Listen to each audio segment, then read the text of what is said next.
The Talking Leeds podcast with Aaron Marshall and George Brooke.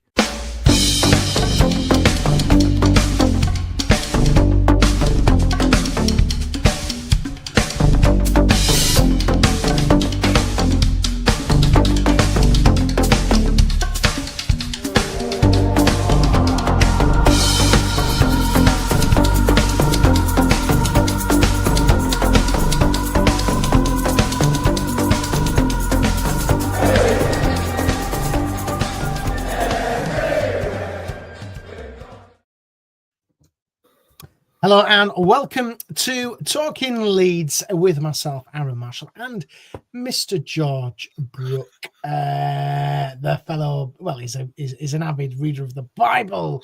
Is Mr. Brooke? That beard continues to get longer and longer and longer with the disciple that is Jesus.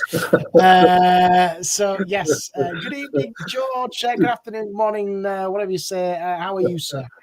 Yes, good evening, good afternoon, good morning, good night, Aaron, everybody watching as well. Good evening. Jimbo looks like he's sleeping already. Good evening to you, Jimbo. But yeah, no, doing okay. Aaron, as I shared with you over the weekend or just before, I was getting some crank calls. You were, yes. Leeds United over the last week since we spoke. Obviously, international week last week. Finally, it's coming back for the weekend. Big game for us on Saturday, as we'll discuss. Okay, you've come out of it, Jimbo. Fair enough. Did you see the English games? I presume you're English. I don't know. You might not be. Yeah, the international break. Well, on the back of the international break, that's it now until. Is it November? November. There's only. I think we might have 3 or 4 more games, and then we've got another. Which is a pain. When is the next international break then? Is it November? Mid-November, yeah, 13th, I think, of November. Do you know, I actually thought that this international break was it now until Christmas. I don't know why I thought that, but I thought that was it now. No. There's one more, and then I think that's the next one till is March or something. So from November till March, I think you do get a good run of 10, 15 games, maybe without an international break. So there's a lot. I think we had 6 lads on. We had 6 lads in international duty, 4 of which, I think 3 of them were definitely for Wales. Yeah. I think the other 3 were Jacob Joel, who's that, by the way. There was Brendan Aronson and Tanaka played. They beat Brazil. They did. Great result for them. I can't say that I was impressed because I find international football boring. No, it was very string Brazilian side. Yeah, listen, he was only as sub as Jimbo. If that were England, we'd be all over it. Let's be honest. Absolutely, yeah. It was a great result for Japan. To be fair. Yeah, they qualified for the World Cup as well. England obviously qualified for the World Cup. Yes, they did. Was it Tuesday? Tuesday they beat Latvia. Yeah, well, it was a dead set one. Have you heard that? Speaking of World Cup, the UEFA are going to try and change it from the format into the Swiss model, like the Champions League, to make it more interesting. It's complete nonsense. Just it doesn't matter. Just allow England to qualify. There you go. That'll make everybody happy. But it's nonsense. I mean, they're always, the thing is, England are always going to qualify, Aaron, because they're playing up against teams like, no disrespect to Latvia or anybody Latvian watching, but they're up against teams like that all the time. Andorra, we always seem to play Andorra. There's just always the same kind of play teams coming up in these groups, and they never not going to qualify. I mean, fair enough, everybody's getting excited because we spanked them 5-0, I assume. I haven't seen any of the reaction, but obviously Tuchel, and we beat Serbia 5-0 as well, didn't we, before? So everybody's probably getting a bit excited. I know Harry Kane got a couple of goals, but as Jimbo says, I think, Cape Verde Islands, no disrespect to them, they've got some good players. Yeah. And, Well, they're off to the World Cup, George. They've qualified. How they've done it is beyond what anybody could imagine, but they've done it. Uzbekistan have qualified yeah. The World Cup. That's not Borat, is it? That's Kazakhstan. I think no, Borat's Kazakhstan. Yeah, I think there was. I think there's also Jordan and a couple other ones where you're thinking, what there, and it's because they've obviously tinkered with the amount of teams that are now coming through to it. So I think that how many teams are there in now? Is it 48? 48 teams. I'm sure somebody in the comments will let us know. I think it's 48 teams qualify for the World Cup this year. Yeah, well, they've expanded it, haven't they? It's all been expanded. That's what I mean. So it's all been expanded. So it's a bit hard for teams not to get qualified. Now, Jordan, likes of, Cape Verde Islands, no disrespect to them, Uzbekistan, things like this. They would never have a chance in heck of getting in if it wasn't expanded. I mean, maybe we'll bring Harvey along. I don't know. Who knows? Kosovo. I'm just looking at the tables of international World Cup qualifying. Germany and Slovakia. That's a tasty. Northern Ireland. That's a tasty group if you're interested, but I'm not. Switzerland and Kosovo. They're battling it out. Kosovo. They've risen up from nowhere, haven't they? So Kosovo they beat Sweden. Second. They did, yeah. Sweden, didn't they, the other day?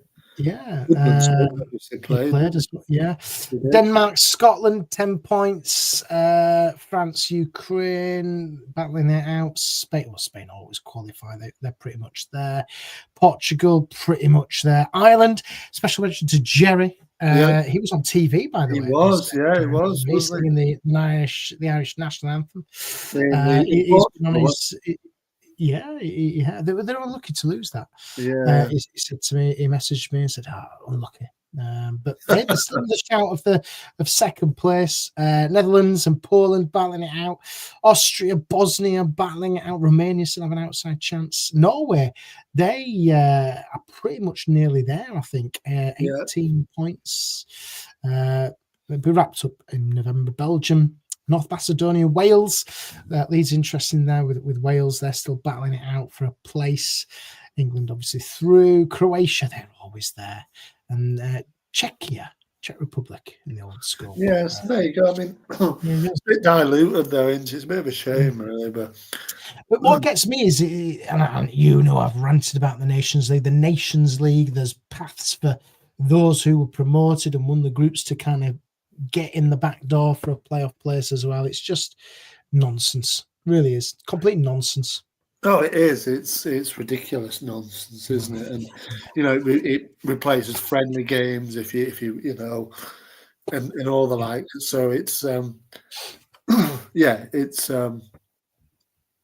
it is what it is. You've just got to get on with it. But for me, speaking of, just want to touch on the internationals as well, Judge. I don't know if you've heard this week. The FA are exploring potential opponents for England in preparation for the World Cup. A certain Marcelo Bielsa could be returning to England with Uruguay to come and face England in a friendly. That would be very interesting, wouldn't it, Aaron? I'm sure Leeds fans would be very excited about this one as well. And heck, if you can get a ticket for Wembley, I don't know how easy it is to get tickets for England. Forget it. Get it back. Like Jimbo says there, that has to be played at Ellen Road. So the FA, they've got to make that happen. Get that up at Ellen Road. They have hosted them before. They have. I think the last one was in 2002, maybe something like this. No, it was before that. It was. Oh God, now you test me. I think it was a Southgate era. England played somebody. Oh, sorry, they did about 3 or 4 years ago, maybe. Yeah. Make it happen. Yeah, make it happen. Make it happen. So that's the international roundup. Boring as hell. We absolutely hate the international break. I really do. But the proper football returns, George. Daniel Farke has done his press conference this week. Right. The football is back. Harry Gray, breaking news. Harry Gray, he's going to sign a new deal with Leeds, isn't he? He's going to sign his first professional contract with Leeds. What are your thoughts on that one, George? Yeah, not bothered really. You know what I mean? It's things, talent. Yeah, but he's not going to play, is he? It's fair enough. He gets the contract. Fair play to him. Done really well. But he's played a few minutes at the end of the season last season for his debut. We won't see him this season. I think Farke has already said this. He's on the bench, but he won't play unless it's absolutely dire straits and we've got loads and loads of injuries. And he won't play. But for me, yeah, fair enough. Fair play to him. Good. Great moment for him. Payday for him as well. But very much an increase in his wages, I'm sure. But at the end of the day, as a fan's perspective, it's just the club gets more money for him at the end of the day. He won't stay at Leeds for that long. I know people were saying like Spurs and Man City are interested, which I'm sure they are. And ultimately, it'll just be like, how much more money can we get for Harry now? I know he might play a season next time, or he might be in for a few years. But ultimately, it's just adding the value to him. And he's obviously clearly a decent player. It's a real shame for me what's happened to Archie Gray, to be honest with you, Aaron. Archie at Spurs, George, I think it was a really topsy-turvy kind of environment, wasn't it, last year for Archie when he went to Spurs, and he was drafted in. I think he played at centre-back quite a lot as well. He did, last year in Europe and things. But listen, he's got a European medal under his belt. We put some 40 million quid, and the last game against Spurs before the international break, he got a warm reception from Leeds fans, and he seemed to be enjoying it as well there at the end of the final whistle and giving all the Leeds fans a clap. So, listen, you just got to wish him all the best. 40 million quid's a lot of money, especially for somebody that age. But the talent's there for him, George, and it will come well for him. It really will. It will, but I don't think it'll be at Spurs. I mean, he was an unused sub-1 last when we played him a few weeks ago, and I know it's good that he got I'm sure why would he not get a good reception? I mean, he did his bit for for our club, didn't he, when he played for us? And Farke were throwing him in. He spoke before the game, didn't he, a couple of weeks ago, saying he threw him Archie in over season pros, all the time. Yeah. I mean, look at the time. He was in all season over Ayling, wasn't he, basically? Yeah. He made Ayling go. He did. On loan to Middlesbrough. Then he was in the centre of midfield as well, wasn't he, for quite a number of games as well. And he played, I'm not sure the stats offhand, but he must have played. I bet he played over 40 games that season for Leeds in the Championship. Yeah, he did. And he went on to play in the Premier League. Played in and out the team. As he's only 18, and he's still 19. I don't know. 19, and Harry's 17, so he won't play this season unless it's dire straits for us. But fair enough. It's good to tie these guys into contracts, but at the ultimate end of the day, contract-wise, then, George, what would you say then? Because obviously we've heard a lot about him. He's very talented, as Harry Gray. He is going to be, he's going to be the poster boy of Leeds. Let's be honest, in the next couple of years. Contract-wise, what would you time down to? Would you go for 3, 4, 5, or even a 6-year deal? I don't think Leeds have ever given out any 6-year deals. I think the max they've given is 5. Would you try and tie him down for a longer period of time to allow him to grow, develop, potentially go out on loan? What would you say is a good contract length for him? Well, we know the talent, George. We know he's a talented player. I'd give him a 5-year contract. That'll see him to 22, something like that. Yeah. I'd give him that, and then I wouldn't put him out on loan. Look, some players are too good to go out on loan, and by all accounts, Harry Gray is very, very good. He will need to go out on loan. He will need to go out on loan at some point because you can't. Because ultimately, you're not going to throw him into the Premier League, especially if we're still in the Premier League next year. and you're aiming for a promotion from the Championship, you're going to have all the big dogs sniffing around him. It's as simple as that. But if you're still in the Premier League, he needs to learn, develop, get game time, especially at that age. He needs to learn and develop. It's so important, Well, what especially at that age. Would you throw him into the other alternative is you throw him in to be a first team starter? No, not a first team start. You throw him into the. He's already on the bench. I mean, he won't play. In terms of his development, you can't just keep him on the bench forever, because if you're giving somebody a 5-year deal as an example, you're sitting them on the bench. You know, it's a waste. It's a waste of resource, really, George. If I'm being honest. Well, no. Next season, if we're still in the Premier League, you have him on the bench as like a squad play. They've turned 18 at that point. Throw him in here and there. If we get relegated, then I think he starts in the Championship. If Fark's still there, I think he will be. Yeah, but go on. I don't think he will be if we get relegated. Actually, he might be. I don't think he'll still be there if we're down there towards the end of it. I don't think Fark will be there if we get relegated next season, because he'll have already gone. But forget Fark. Think about. I think Harry Gray will. If we did get relegated in the Championship next season, I think he'd be knocking on the door to start. But look at Archie. He was straight in there. We got relegated, and he never played a first team game in his life before until that Cardiff game at Ellen Road on that first game, and he was straight in there. So he was 17 at the time as well, was he? Yeah. Jimbo makes a point here, says they start playing under 21 games at Ellen Road. Cheap tickets to fans turn up and get them ready for the league that way. The problem with the under 21s, Jimbo, is I've seen, for myself down there at Ellen Road for under 21 games, the level of competition is completely different to the Premier or the Championship. It's a different league. It's a bit of a kick around, let's be honest. It's a kick around. Of course it is, yeah. That's all it is, The only way that you learn and develop, you look at people like Harry Kane, who's been out on loan in the lower leagues throughout his career and built himself up. You learn your trade, you learn your graft by going and learning your trade pretty much on the go.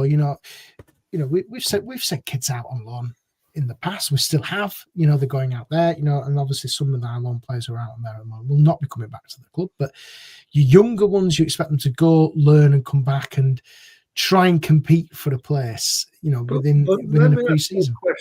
Let me ask you a question. Go for it. Can you remember the last young player that we sent out on loan to the EFL or whatever when we're in the Premier League or lower down when we're in the Championship? And can you remember the last time we've sent a young player out on loan and they come then back to Leeds and then are a good starter in the first team, whatever division we're in? When was the last time this happened? Because it doesn't happen very often nowadays. You're always sending young players out on loan, and then you never hear of them again in a Leeds United shirt. They're just sold up to lower league teams. It doesn't happen anymore. Even under Bielsa, we had the likes of what's his name, Robbie Gotts and Jack Stevens and things. People, players like this on the bench went out on loan. Never heard of them again. You just don't hear from many of these players ever again once they've gone out on loan nowadays. And I mean, can you think of any? You've caught me there. The last one. Joe, the one that I'm springing to mind, Joe, even though he's not in the squad at the moment, is Joe Gelhardt. He's gone out. Didn't come back though. But that was, I feel, it didn't. When was the last time Gelhardt? Okay. Here we go. Brendan Aronson. No. But he wasn't a young player, was he? He was already a first. Youngish. He was youngish, but he wasn't. He was Harrison. They were bought as players for the first team. But they went out on loan and come back and been stronger. I'm talking about players that came up through the youth team, went out on loan, and then have come back to then be a mainstay in the first team. There hasn't been any for a long, long, long time. A lot of these boys who are getting through, we look at Calvin, These guys are straight into the first team, no loans, just straight into the first team because they're good enough. And I think Harry Gray will be one of these. And it's great to see. I know the under-21s, regardless of what you think about whether playing at York and whatnot, they won the other night, didn't they? And again, you look at, is it Alfie Cresswell, who's obviously Charlie's brother, scored a goal, and you're thinking, gosh, how many kids have these people got? You know what I mean? Cresswell, Gray, and all the rest of it. But he scored the other day, and will he be the next sort of thing? Upcoming player to come from? I mean, there's one that I really was frustrated with. That wasn't a homegrown player, but I thought he's got something, this lad, and they just didn't bother with him. It was Bielsa at the time. Who was that? It was Mateusz Bogusz, with the Polish lad. And you just thought he's playing into full international now for Poland. Yeah, you just think my to kind of you came up with a great question. You look at Charlie Cresswell, he's doing wonders over in France at the moment. Was that one which we should have maybe let go rather than getting a fee for him potentially to come back in? Because I think now him coming back could have been a really good defensive player in this squad in the Premier League, given that he's built his career up now. He's got a foot in League One. He's really kind of made a marker there. That could be one which could have got away, because I think he will go for big money, by the way, in the next couple of years.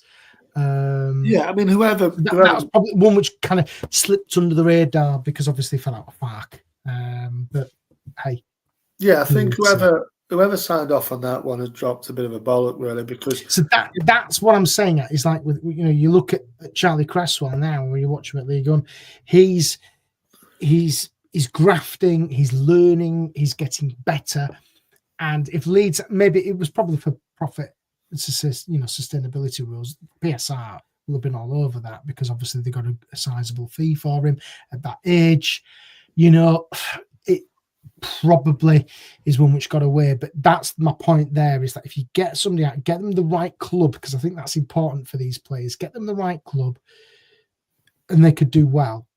Well, yeah, I think Charlie Cresswell is the one which got away, but hey, it doesn't matter. Like he's not out there anymore. Well, no, he's not. He wasn't ever. And Mike Collins said the big teams have come and tempted some of our young lads away previously, as far as I can. They have, haven't they? And this one with Cresswell was like, why aren't you playing him? I mean, it was when we got relegated. He was never in the team really when we got relegated, was he? But he already made his Premier League debut the season before, if you remember, and he did well. And he thought, why are you not playing him? And I know he played a handful of games in the first season with Farkin, but why aren't you playing him consistently? He's obviously good enough to play in the Championship. Could have played in the Premier League. And he did. If I remember, Charlie, he played at Millwall, didn't he? Didn't he go down on loan with who was it? Not Gelhardt. Who was it? Shackleton, yeah. Well, that's another one. Jamie Shackleton. Yeah, but again, he's not done. I think he's still at Sheffield United, isn't he? But he don't play.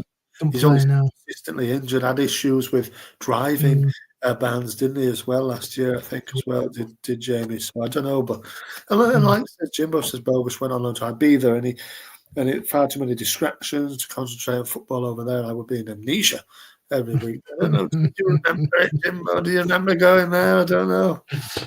Probably shut down now. But I mean, he did. He had a real list of where you're going there. You're just going for crack. You're going for football, because I think he went to Ibiza. He went to LA, and he's just a quick question, Aaron. Do you know where he's playing now? Mateus, God, I've no idea. Probably is he in America somewhere. No, he was in America up until. I'll say the I don't know, the Slovakian league. I don't know. No. He's playing in Mexico. Mexico with Cruz Full. So he's playing in Mexico. Yeah. Well, he's probably having a nice time in Mexico as well. Probably is. That's what it's a very nice country. He's going for the nice places, which is fair enough. You know what I mean? Yeah, but he's enjoying it. Why LA, not? Mexico. but I think that's the point. So I think when you look at Harry, I think you've got to make sure that whatever plans Leeds have in place for him, that we just allow him to grow, mature, get better, and learn and develop. That's the key thing for these young players. And I know Leeds have probably historically haven't done well with players going out on loan and coming back. But when you look down the leagues, you look at people like Harry Kane, who's a world-class centre forward. He has done a few shifts in the EFL, and he has been around some of those teams and progressed up. And that's my point that I was trying to make, is that you need players to graft, learn, soak it all in, and come back stronger. And I think so long as Leeds keep him under contract, they will allow him to do that. Oh, absolutely, yeah, no, absolutely. But I believe Harry will be one of these players that won't go out on loan. I think when he's ready, he'll be straight into the team, because it might be a couple of years yet, but I feel like it also depends on what's happening with Leeds, because do you throw Harry Gray into a relegation battle, or do you throw him into a comfortable mid-table Premier League season? I think finding the time for him to pick your moment to make a break into the team is also key. It is, yeah, and I think Farke's good at that, isn't he? I guess he understands when to throw them in, when they're not due. I think the form of Archie Gray was just like, I cannot leave him out, because he just adapted to it so well. Whether his brother does that or not, I don't know. But his brother's a bit more attacking, isn't he, than Archie? I think a bit more. Harry is. He is more of a forward player. Yeah. One thing I do want, and I have to moan about this, don't throw him into a cup game, because the cup games are waste everybody's time in the cup games. Well, the next cup game, we're obviously out of the Carabao, aren't we? Yeah. We lost to Sheffield Wednesday, didn't we? So, next one is the FA Cup in January. We're not going to win the cup, are we? So what's the point? And, I remember obviously Bielsa got nailed, didn't he, at Crawley, and the players weren't up for it, were they? And you just think, goodness me, just get over it, get it over with and get out of the thing, because more importantly is the Premier League games. Obviously, this one's massive, Aaron. This one coming up, because I feel like if we lose this, we've got West Ham at Ellen Road, haven't we? The following week, it's a big couple of weeks this for Farke. And I said after we lost that game on a couple of weeks ago against Spurs. I think you've only just recovered, haven't you? I think so. And then it's then again another one coming straight after it, But look, I think if Burnley beat us, and then I think basically, Aaron, is what I'm saying it now is if we don't get any points out of these next two, I think he's done. No. I'll come on to this. I just want to touch on two brilliant comments which have just come in about Harry Gray. Just to kind of counteract your argument, George Jimbo says, look at Jadon Anthony. Came on loan to Leeds and is now having an amazing season with Burnley. Yeah, he is. And Colin says it's too early to send him in now while we are in our present position, which is 15th in the league. Right, George, you want to touch on Burnley? You're right. It's an absolutely massive game for Leeds at the weekend. Leeds making the short trip over to Turf Moor to Burnley. And then they are home to West Ham Friday night under the lights, always special. Then they have Brighton away and then Forest at home. Let's just hope Forest away. Let's just hope Big Ange is still in charge at Forest then, because they seem to be in self-destruct mode. But let's touch on Burnley and West Ham then, George, because Burnley, you're right, this is a massive game. What would you say, George, is a good return for me? Is it 3 points, or would you be happy with a point? From this Burnley game? And the Burnley game. 3 points otherwise. 3 points. They're very strong defensively. That's the issue. Hey? Don't care. We drew with them last year. Well, this is now. Right? You're absolutely fine with a 0-0 draw last year, weren't we? That was absolutely fine. It kept our run going. It kept us at the top. It kept them at bay. This time's different. If we lose on Saturday, we're a point in front of them. with West Ham to come at Ellen Road, like you said, on Friday night, which will be a cracker of a match. But you've got to go there and want 3 points. You've got to go there to the promoted sides. Our fellow team, Sunderland and Burnley, both of them, regardless of whether it's at home or away, you need to be coming there with a positive attitude and saying we're going to win this game today. Because otherwise, what's the point? You're going to Burnley and wanting a point? No, that's not good enough. So it needs to be. A point's not bad, George, and I'll tell you why. Because you're away in the Premier League. As long as you get 3 points at home and a point away, that's 4 points you could potentially take off them. Yeah, but you understand the point, and you've got to go with a positive attitude and say, "Oh yeah, listen, you've got to win this game." We have, and you always put the marker down when we went to Wolves and won. That was the last away game, wasn't it? It was, and Leeds are more than capable of going to get a result at Turf Moor. They really are. They've only won one game this season. I think that was their first home game against Sunderland, wasn't it? In the league. But they had that incredible record at Turf Moor last season. Didn't get beat. They have been beaten this season, haven't they? Liverpool beat them at Turf Moor. They were really lucky. Really late. But the facts say they did lose a game, which they did. So that record has gone. I think we can. Yeah, I think we can win this game, and I think we should be going with a win in mind. I know Jayden Anthony bringing his vibes, on Saturday. I think he'll be. I mean, I don't think he'll be far off an England call up me. I mean, if he continues like he does, he's got 4 goals from 7 games already this season, and I think obviously he's enjoying it under Parker and enjoying it at Burnley. Didn't get a look in really with Fark, but he'll be wanting a bit of revenge in a way. I think. On Fark on Saturday, he'll be up to his tricks and looks a different player completely than he did when he was playing. I know he was having difficulty personally with everything that happened with him when he was at Leeds as well. But still, he looks like he's got over. Looks like he's getting. He's looking well, and it's good to see really because well done to him. He's got 4 goals, and that's no mean feat at all from a promoted side. To go and score that many goals in a Premier League season so early on. So he's definitely the threat. Otherwise, I don't really see what they have, to be quite fair. Lyle, what's his name's rubbish. And Lyle Foster is his name, is it? The South African lad, the striker. He's no good. I just don't think, really, they don't score that many. Although Anthony does have, I don't know how many they've scored, but I don't feel like they've scored many. For us, the pressure is 100% on Burnley, though, isn't it, George? Because they've got to go and get a result.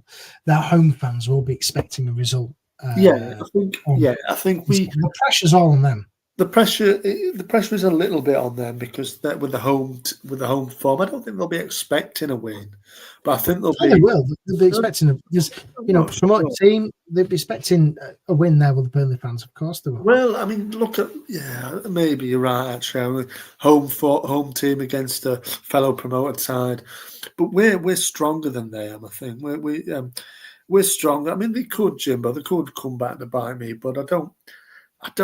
What else? I mean, Colin's saying he's injured. I don't think Foster is. I think he's been past fit. And I don't know really what else they have, to be quite fair. I know it might bite me a little bit, but honestly, in terms of attacking prowess, I know they're defensively very, very strong.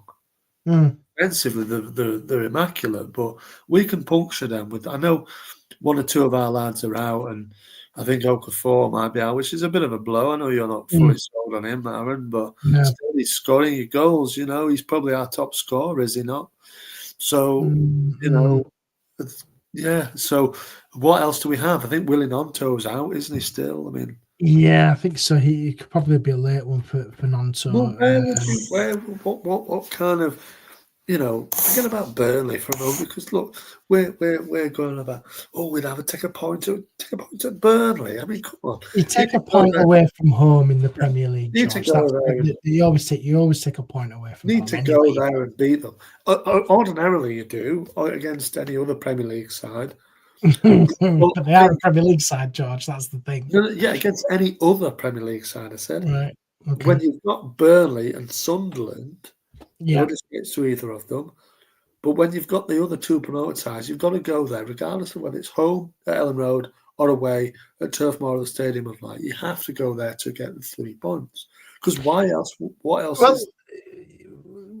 I completely understand what you're saying. You look at Leeds, though, last year. They didn't win there last year. They drew, lost at home to Burnley.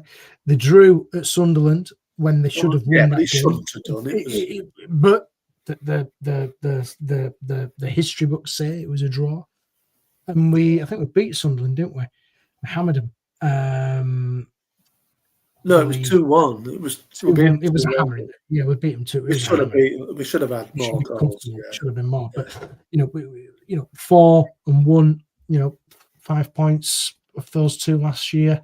You've got to start with a point as a minimum, and see. But I think for me, the game against Burnley will be tough for Leeds. I think it'll be really tough to break down. I think they'll be behind the ball, they'll pat the bus, they'll defend for their lives as they always do. And I just hope that the Leeds need to score first.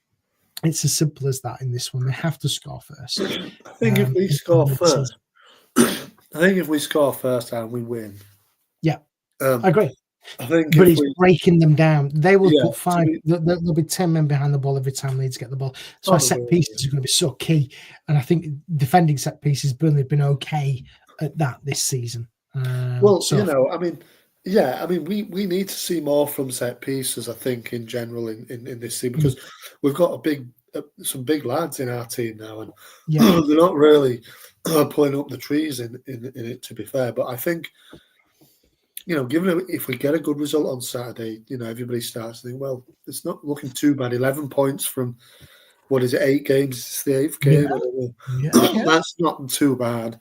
But, if you look at it and we win, everybody goes, oh, well, that's fantastic and whatnot.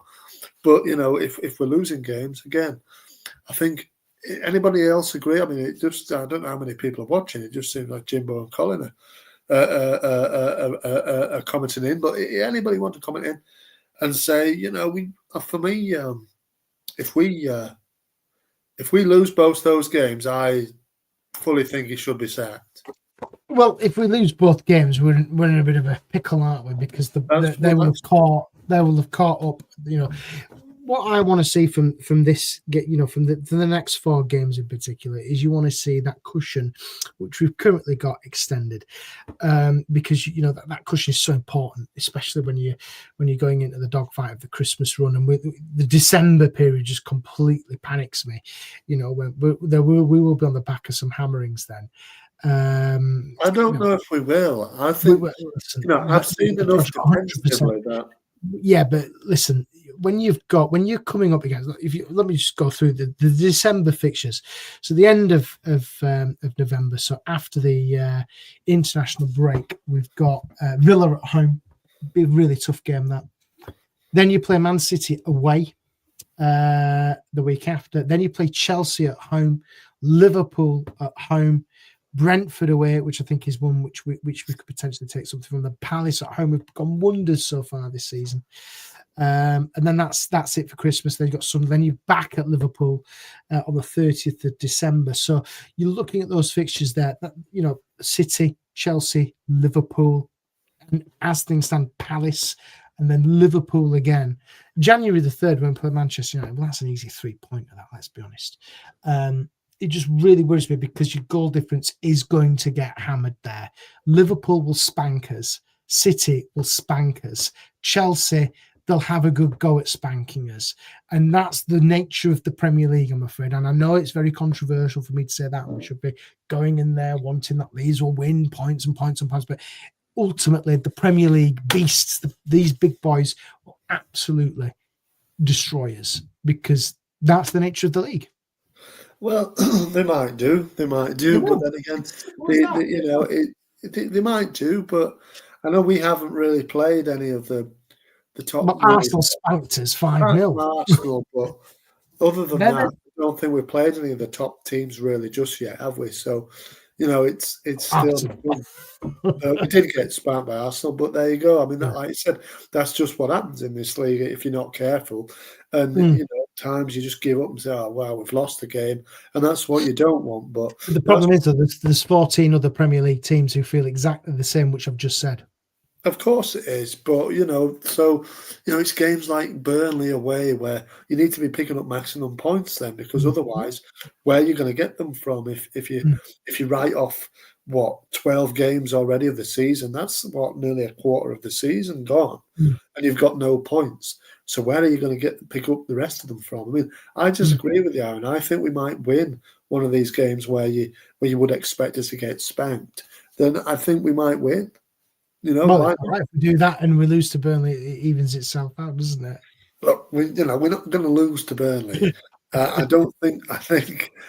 Look, and look at a bit of fixtures. I mean, all respect to Burnley. You know, I've had a bit of had a bit of banter and stuff with Burnley fan channels before and stuff. You know, they're a good they're a good group, but you know.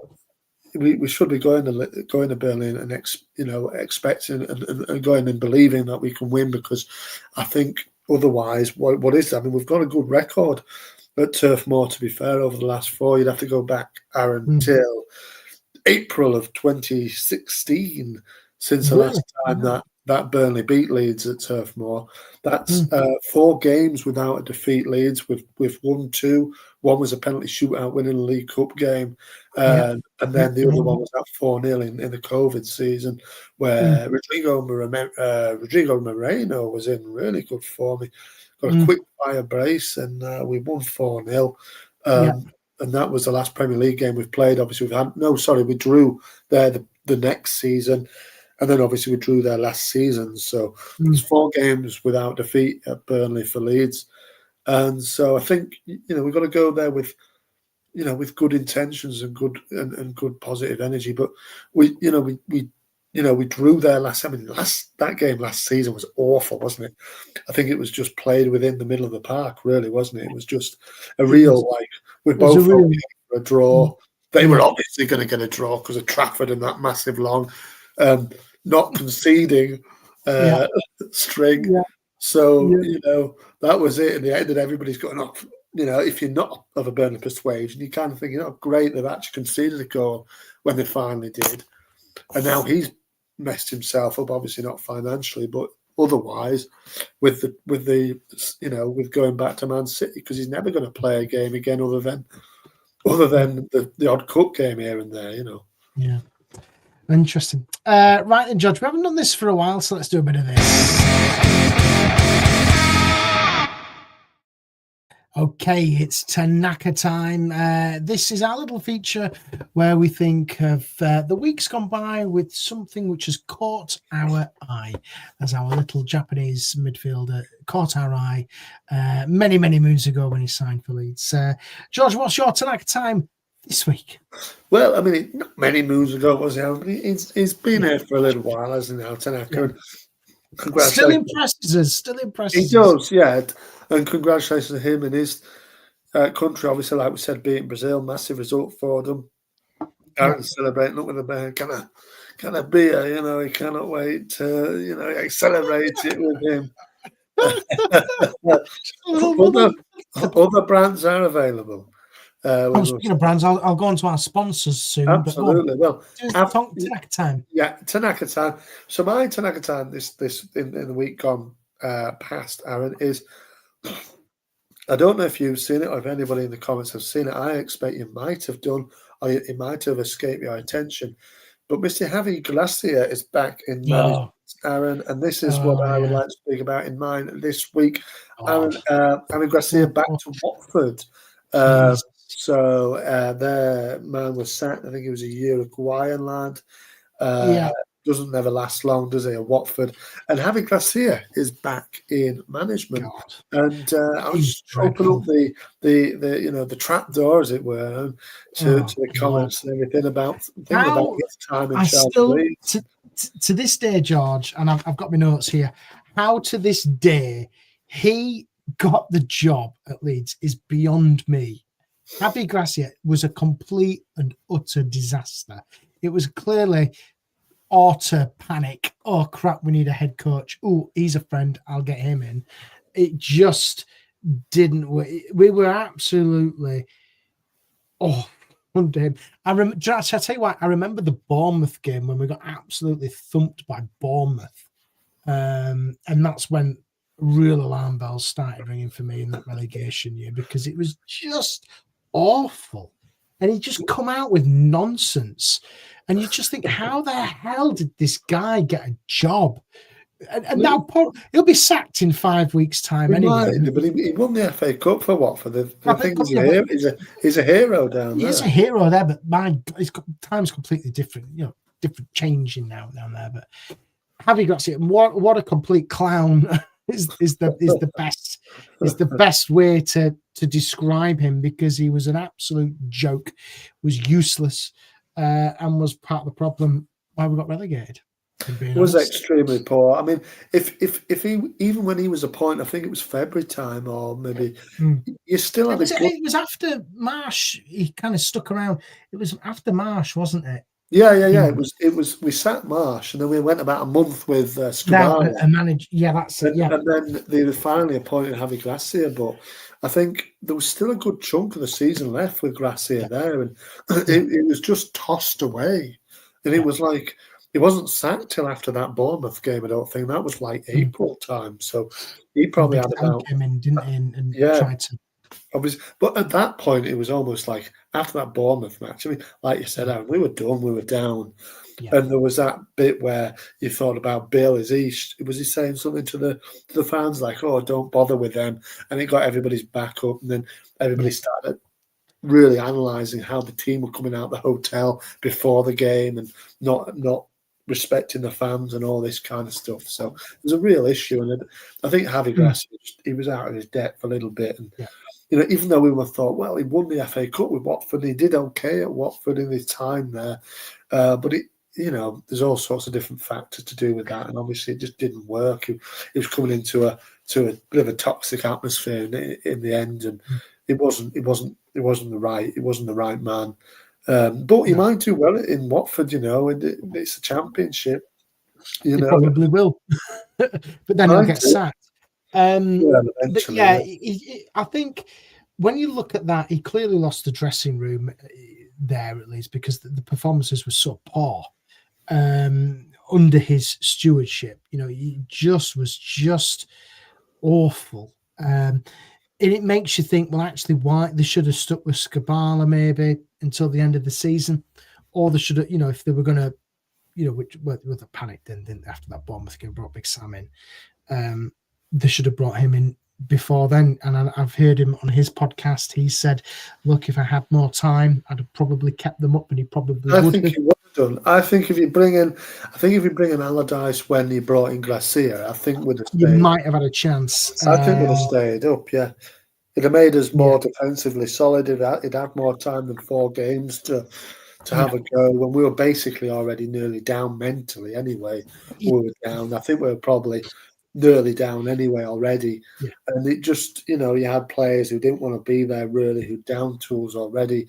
It was they were always thinking of the way out. And also in that season as well, you've got to say, Aaron, that I don't know whether Gracia was in charge of the game at Everton. I think we got thumped there as well. We got thumped left, right, and centre under Gracia. We pretty much did, but I don't know whether he was in charge of that game, but I think that was like February time, I think. And Adams got injured in this game, and he didn't play a game for the rest. That was probably his last appearance for the club. He didn't play again, I don't think. And you've got to say as well, if Tyler Adams, as much as is unharmoniously left the club, if he'd have played that as well, would have got Allardyce in, I think would have probably stayed up. So there was odd bits and pieces. I didn't go for them, but obviously it was Orta as well. They didn't make a quick decision, and it just all, dragged and dragged, and it was clearly a panic kind of thing. And listen, I hope he does well at Watford. I really do. But when you look at the managerial options which Watford have had, I think that is it 20 odd managers now they've had. It's something really ridiculous. He's gone back there. You know, where are Watford in the Championship? Not sure. I'm not sure. I don't really pay attention to the Championship anymore. I think I do occasionally, but it's just when the games are on, kind of thing. That's kind of Watford are currently sitting in 11th. 11th. 3 wins, 3 draws, 3 defeats. That's not too bad, is it? They're 4 points away. No, sorry, they're 3 points away from 6th. Yeah. Listen, there's no way they will go up anyway because they're crap. They're poor, yeah. They're poor. Yeah, they won't be anywhere near it, yeah. Okay, so Javi Gracia is your Tanaka time. Jimbo's got involved with his Tanaka time. He says, my Tanaka time, Bradford Bulls have been promoted to Super League because apparently they are the 10th biggest team. Could you imagine if football did the same rules for promotion and relegation? Yeah, I don't know if you've heard about this, George. I was reading this earlier this afternoon. Bradford Bulls have been promoted to the Super League, even though they didn't qualify for Super League this year in terms of promotion and relegation due to some kind of ranking points. And they've been promoted. As a Keighley Cougar fan, I think it's an absolute joke that the rugby football league of the rugby league association, rugby football league, whatever it's called, have decided to go these ranking things. It's complete nonsense. It's a real joke. Oddsall's monster truck rally kind of pitch. They've got monster trucks there every week doing, I don't know, jumping over bicycles and things like that. It's just a joke. It shouldn't be. It's really unfair. That I really do feel for that kind of relegation and promotion. It would be great if Leeds did that because the EFL would find ways to kind of keep us in the Championship. Probably, yeah. I mean, I didn't know about this actually. In fact, the lad I work with currently, I think he used to play for Bradford Bulls, so I'm sure. All right, yeah. Quite is there a Super League team? I know they've got pedigree. They've won the Super League, they've won the Club World Championship and stuff like that. But as a Cougars fan, a Keighley Cougars fan, who they missed their deadline to kind of put all the data and stuff in. They didn't get any ranking points this year because Keighley Cougars. Are they in the same? Were they in the same division as Bradford then? They were in League One, which is just one, but they got relegated from the Championship. They just missed out on the Championship as well a few years ago, but it's all been restructured again. So they're going to be playing Championship teams next year anyway, because they're abolishing League One. So all of the Championship and League One teams are just going to be playing each other in one big league. It's a complete joke. It's a real mess. They don't need to do it, and it takes away the beauty of the game, the beauty of sport with promotion and relegation. We saw it with Leeds last year. You celebrate your highs and you drown your sorrows with the lows when you're relegated, but that's what makes football, rugby, cricket. Yorkshire survived in the county championship this season by beating Durham. That promotion and relegation is so fundamental. It's part and parcel of the of sport in this country, and it should be protected and it should be used, and it shouldn't be on merit. If you've got bloody 10,000 followers on Twitter or whatever, that's what they use. They use that one of their benchmark kind of tools is how many followers you've got on social media. Well, that's nonsense. Hull KR, I think it was Hull KR, I'm ranting now. Hull KR picked up a lot of Coldplay fans because they played at their ground. It's just complete nonsense. It really is nonsense. Anyway. Yeah, it does seem a bit nonsensical, doesn't it? But, that's just, I mean, I agree, it shouldn't be in the top division based on, what it should be just purely based on, do you get enough points to get there? Because how else are you going to get there? Exactly. What I mean? But it stops, you look at someone like Wrexham who have come through the Football League and they're aiming for the Premier. that story of coming from the National League all the way up to potentially hit, to hit the Premier League is a real fairy tale. But that's the beauty of the sport that we love in football, that you can do that, and if you remove relegation and promotion, you've got nothing to play for. It doesn't matter. You look at some of the Super League clubs, just turn up. Doesn't matter. It doesn't matter. Well, that's it, isn't it? If there's no relegation, promotion, what is the point?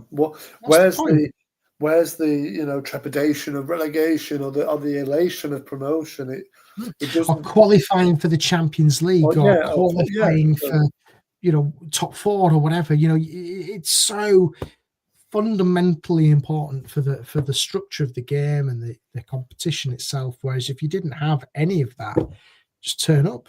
Doesn't matter. Well, what's the point of going to watch it? No, exactly. If you win, you win. If you lose, well, it doesn't matter, does it? Whereas, you know what I mean? If like you said, where's the excitement of that? The trepidation of, oh crap, we've lost so many games, we're going to get relegated, and there's some kind of pressure on the pressure. Players like you're thinking, oh gosh, and then promotion, winning leagues, whatever else. What's the point if you don't? Yeah. I'll give you my Tanaka time really quickly before we jump on to previewing the Burnley scores. I don't know if you saw, you know what I'm going to say. I kind of got two. Bielsa visited the Malaysian branch of the Leeds United Supporters Club this week while Uruguay were out there. Spoke fondly of Leeds, which I thought was a really nice touch. And I know you think I'm talking nonsense about Bielsa. No. We love him, and his affection for the club is still there, and we hope he will come back eventually at some point to come back and get a real good send off from Brit Leeds. I just thought it was a really nice touch from Bielsa to still have us in his thoughts. Of course he does. He didn't. I don't think he's got amnesia, has he? No, I don't think so. I want to give that one a little mention. What's the second one, Aaron? Have you been watching the Celebrity Traitors? No. All right. Well, yeah. Well, they're basically, in a nutshell, this is a real meme at the moment, or whatever it is, where a celebrity farted on TV. Right. And it's quite funny. Which celebrities are there? Celia Doodah. She's an actress. She's an old actress. An actress. Basically, she farted because she got scared, which I thought was quite funny. Is there any other celebrities that are well known on it, or that we might know? Yeah, there's Jonathan Ross. All right. Tom Daly, but he's been murdered now. He's gone. I'm currently missing Celebrity Traitors to record this show. Who else is on it? Alan Carr. Okay. Stephen Fry is on it. Right. I don't know who else is there. Kate Garraway, she's on it. All right. Yeah. So fair enough. Have you seen that Radrazani's coming back to Ellen Road apparently to watch us against West Ham? All right, fair enough. Hey, what about Pablo's doing well as well, isn't it? Castillo. Pablo, yeah. Castillo, yes. Get him in. Castillo, he's doing well so far. I think it's only temporary, isn't he? Yeah, he's still in caretaker charge, isn't he? Yeah. Colin says it's nearly time to get the Bielsa Christmas tree ornament out. It is. It's still in its packet, in its little kind of polystyrene packaging. Can't wait to get him back out. I always do. I just wish I could put it at the top of the tree, but the missus won't allow me. That's your Tanaka time for this week. Yeah, we've got to put a star at the top of our tree. What goes at the top of your Christmas tree out of interest? Myself, Aaron. You? I can't remember. I just kind of what you thinking. I actually made that question, but of course, yeah. Who else are you asking? Jesus. No, it's yeah. Why not? Jesus at the top. Christmas, isn't he? But what do you put at the top of your Christmas tree? Apple pie. I don't think you put an apple pie at the top. You put like a fairy or a star or a present or an angel. You don't put an apple pie at the top. But you're going to be fine come Christmas, because when if you want a job being Santa, you're fine with that beard. That's a good point. There you go. You just need to check. dye it white, because I think if any kid comes and sees you and Santa, they go, bloody hell, why has he got a brown beard? I don't think they do that anymore, do they? I don't think they're allowed.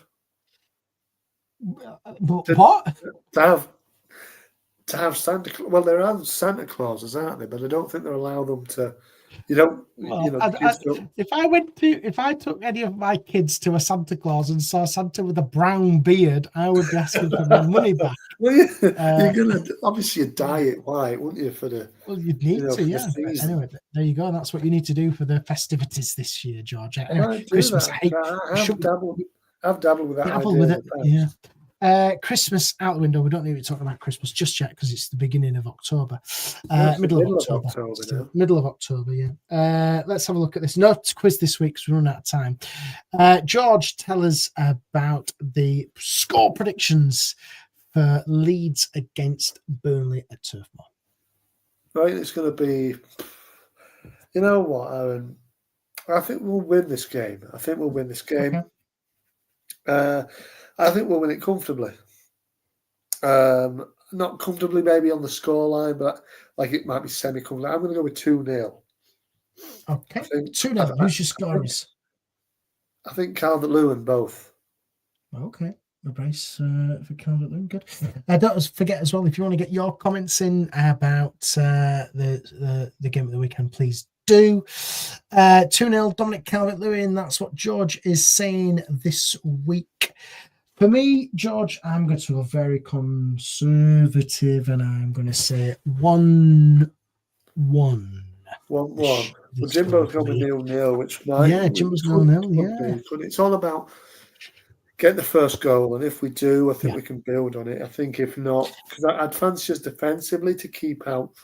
Well, Jane will probably have a good game, but I think I back us defensively to keep them out. Really, it's just whether we break them down and get a goal, and then when if we do get that first goal, I do back us to be solid enough to see it out and build. If we score first, then yes, but I do think that Burnley are going to make it difficult. 1-1 for me. Shall I tell you who's going to score for us? Anton Stack for me is going to be the goal scorer this week for Leeds. Yeah. Well, that'd be fair. He's due a good game, isn't he? He's due a good one. He's been off the radar the last couple of games. And a little bit, yeah. But,